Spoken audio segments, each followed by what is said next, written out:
and I'm a third-year liberal arts student at Sukhothai Thammathirat Open University. This presentation is part of my final year assignment, and in this 5 minutes video, I'm going to share with you how to make homemade scones, clotted cream, strawberry jam, and a quick whipped cream.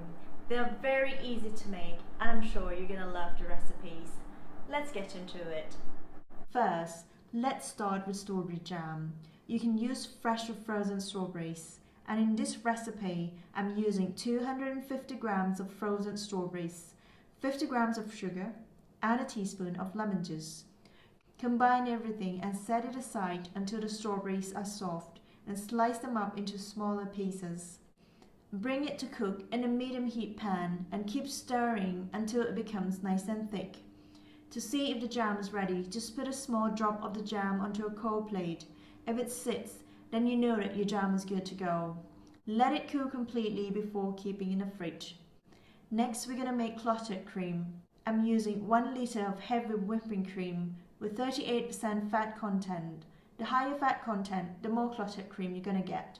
What we have to do here is just pour the cream right down onto a baking dish and bake in a very low heat oven somewhere between 90 to 100 degrees Celsius for 12 hours. Just let the oven do the magic. When it's done, take it out and leave it to cool at room temperature. Cover the dish and pop it in the fridge overnight. The next day, we can scoop off that solid top layer of the cream and leave the liquid. And that's it. That's the clotted cream for our scones. For the leftover liquid, I'm going to keep some to make our scones and use 1 cup to make whipped cream. To make whipped cream, I'm using a stand mixer to whip the cream at medium to high speed for a couple of minutes until you see the stiff peaks form, and that's when you know your whipped cream is done.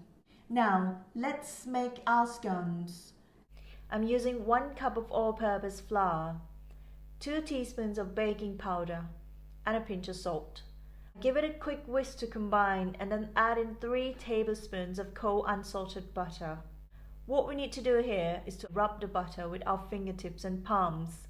Just keep doing it until the mixture becomes nice and flaky. The next step is optional. I'm adding some grated carrots and lemon zest here, and I just roughly mix them to combine. I'm also adding some diced dates, but you can add in any dry fruits you like. Next, for the wet ingredients, I'm adding 1 small egg into a 1/4 cup of cream, a tablespoon of sugar, and a 1/4 teaspoon of vanilla essence.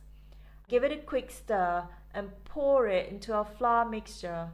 We just need to work gently here just to bring it all together. Once it comes together into a ball, cover it and let it chill in the fridge for 30 minutes. Now flour the surface of a cutting board, take the dough out from the fridge and flatten it out. You can cut the dough into any sizes you prefer. I just cut it into random sizes using my scone cutters. Place the scones on a baking sheet and brush the top of the scones with the leftover cream. Or for a more beautiful coating, you can glaze it with egg yolk and sprinkle some sugar on top. Pop it in the oven and bake it at 170 degrees Celsius in a preheated oven for about 15 minutes. While baking, we can prepare some hot tea to be served with our scones, and today I'm making my favorite strawberry tea with some rosebuds. I think scones pair well with pretty much all tea. You just have to pick your choice. Now, after 15 minutes, our scones are ready to be served. I like to have warm scones right from the oven, and I think that's the best way to serve scones. Spread the clotted cream and follow it with the jam. Well, I know there's a huge debate about what comes first, jam or cream. Tell me, how do you have your scones? And how do you actually pronounce the word scone? Do you say scone as in gone or scone as in bone? Feel free to leave a comment and a question below.